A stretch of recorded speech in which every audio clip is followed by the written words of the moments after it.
All right, guys, what's going on? Welcome in. So Haason Reddick has spoke, right? He has addressed the current situation that's taken place with him and the New York Jets.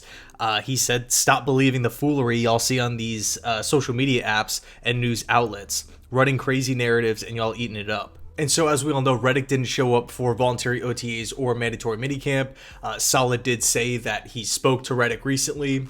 Things went well, but the week prior, Saleh did say that he expected Reddick to be at minicamp. So, we're looking at the situation right now. We factor in the S&Y report basically stating that the Jets directly communicated with Reddick, around the time of the trade that an extension would not be given out. The Jets wouldn't essentially rip up the current contract. They could potentially add incentives. But here's the deal. Haason Reddick is one of the best pass rushers in football. And the Jets allowed one of their players, one of their young pass rushers in football, Bryce Huff, to leave, to walk out the door. There was no urgency from the Jets to re-sign Bryce Huff. Draft day comes, or I guess maybe day 3 of the NFL draft comes, and they decide to trade away John Franklin Myers for a 2026 6th-round pick to the Denver Broncos. He immediately restructures his contract. So we're looking at the state of the edge rusher position right now. We lose Huff, we lose JFM, we add Haason Reddick. The thought of Haason Reddick playing with this Jets defensive line gets me fired up. I mean, talk about elite, right? I mean, the pass rushing opportunities. You can talk about the talent on the inside, the pass rushing talent on the inside with Quinnen and Kinlaw. You could talk about depth at the position. So in the event that Reddick needs to step out, the how should I say this? The appropriate rest will be there throughout the course of the game. You don't have to ride him into the dirt from the start of the season and just say, you're our only option. Go out there and produce. There's pass rushers on the other side of the defensive line as well, so you don't, from an offensive coordinator or quarterbacks or pass protecting running backs perspective, you don't have to focus in on Reddick. Just stop. That's the only play that we have to focus on. We have to neutralize him because that's really the only threat. No, it's not the situation that the Jets are in. We have multiple pass rushers that can come from multiple angles.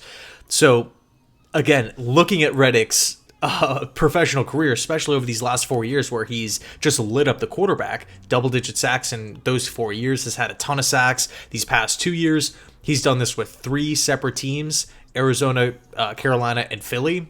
He's done this in different defensive systems. Reddick is 29 years old. He's in the prime of his career. The reason why he left Philadelphia was because he wanted a new contract. He didn't have issues. Supposedly, he didn't have issues with teammates or coaches or system fit or, the team is going to enter a full rebuild, so we're going to move off of our veteran players.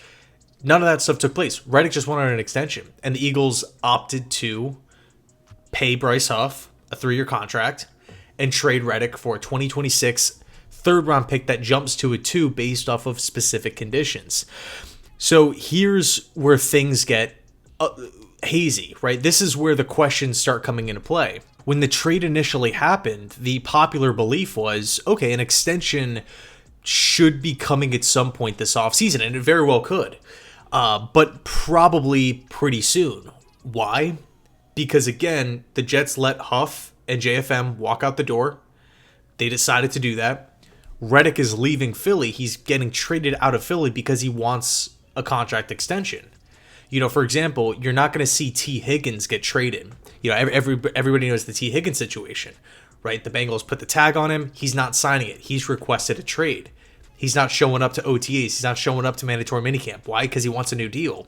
The team that's going to be, in the event that T. Higgins were to get traded, you wouldn't see him just, get flipped over to a team, play out this 1-year deal, and then hit free agency. The idea is, you would be acquiring T. Higgins to, he could play out, for him to obviously help out this season, but then for you to re-up him, all these different factors, production, age, all system fit, all these different, all the positives that T. Higgins brings to the table.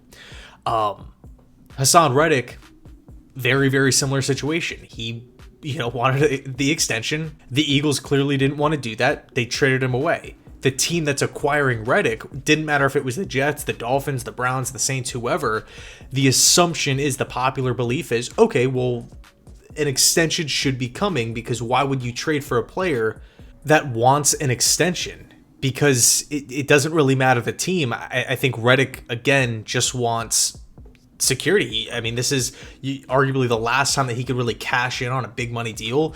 So, you're looking at the current structure of Reddick's contract right now. Again, an expiring deal, $15 million owed this season, none of it guaranteed, zero money guaranteed. So if you put yourself in the shoes of Reddick, you're like, okay, well, this team just traded for me. And, again, personally, externally here, we don't know the exact conversations and the internal belief of the New York Jets on how they feel about this situation. I would just assume that the organization would want to get an extension done at some point, because if not, I think they probably just would have held on to the pick and maybe just signed, a veteran pass rusher to a 1-year contract. Although there was the Jadeveon Clowney visit prior to the Reddick trade, which could potentially throw a wrench in that specific way of thinking. But I just feel like something has to get done at some point. Something's got to give, whether it's the Jets giving Reddick an extension, whether it's them meeting in the middle and it's like a short-term thing, because you got to think, if the plan was to trade for Reddick and to give him an extension, you kind of feel like that would have been done by now. Unless the Jets did offer him one and they lowballed him where he didn't feel comfortable with it. So again, I don't. A lot of people don't know the details on what's going on, behind the scenes and whatnot. But I'll say this: Reddick is a really, really good pass rusher. The Jets allowed 2 players to walk out the building. We traded away something of high value in exchange for Reddick, a player that's not guaranteed any money for the season and is getting traded because he wants a new deal. I think when the dust settles, when it's all said and done, the Jets re-sign him to a 2 or 3-year contract, probably a front-loaded deal. Just my guess, right? That's just my guess, trying to, put the puzzle, the pieces of the puzzle together here, because, I don't see a situation where Reddick just doesn't show up, and this drags on and on and on and on. But on the flip side, it's hard to picture Joe Douglas and this Jets organization trading for a player like this and then just not having any want to give him an extension. And I guess you can maybe argue that Joe Douglas could have the approach of, well, hey, we haven't seen him play for the Jets. We haven't seen him play in this style of defense. We haven't seen him play with Robert Saleh before. There's a lot of unknowns here. So, before we hand out this big money deal, this, potential 2, 3, 4-year extension, ideally we would want to see him actually play for the team and kind of get a feel for it. But my pushback, the counter argument would be, then why did you trade for a player that you don't feel 100% confident with? It'd be one thing if the Jets traded away, what the Broncos traded away for JFM, like a 2026 6th, then it's not really that big of a deal. But because it's a 3rd-round pick that jumps to a 2 in 2026, and we're already, rolling through these past couple of years, thinner on picks, is the whole Aaron Rodgers trade. But again, I think in the end, something gets done, right? I think an extension gets done. It's, early to mid-June.